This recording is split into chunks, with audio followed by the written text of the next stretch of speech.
नमस्कार, मैं रत्नीश त्रिपाठी और आप देख रहे हैं फास्ट न्यूज इंडिया।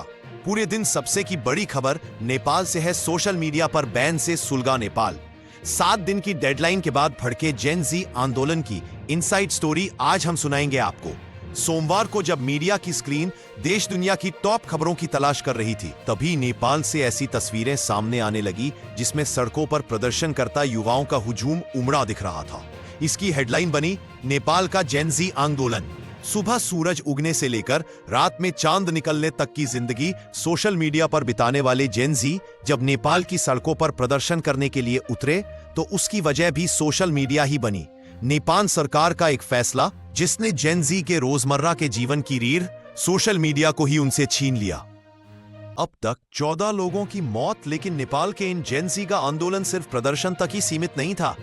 देखते ही देखते प्रदर्शन उग्र हो गया। प्रदर्शनकारियों ने नेपाल के संसद कॉम्प्लेक्स में घुसने की कोशिश की, लिहाजा सुरक्षा बलों से उनकी झड़प हुई और फिर बल प्रयोग किया गया। राजधानी में सेना उतारनी पड़ी, लेकिन प्रदर्शनकारी तस से मस नहीं हुए।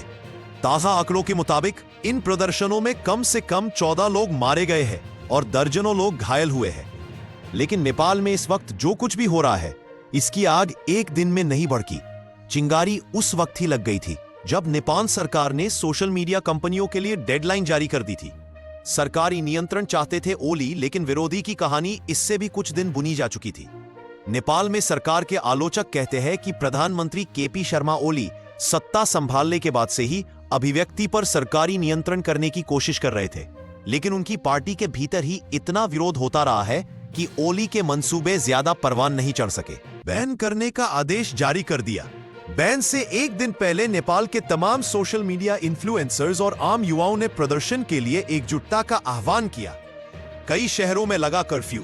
जिस टिकटॉक ने नेपाल में ऑपरेशन जारी रखने के लिए रजिस्ट्रेशन पूरा कर लिया था, उसे ही सहारा बनाकर लोगों से प्रदर्शन में शामिल होने की अपील की जाने लगी। सोमवार की सुबह काठमांडू की सड़कें जेन जी प्रदर्शनकारियों से पट गई।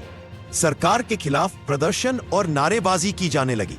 सुरक्षा बलों ने लाठी चार्ज किया, आंसू गैस के गोले दागे, रबर की गोलियां चलाई, लेकिन जेन जी डटे हुए हैं। नेपाल के कई शहरों में कर्फ्यू लगा दिया गया है। भारत से सटी नेपाल सीमा पर चौकसी बढ़ा दी गई है।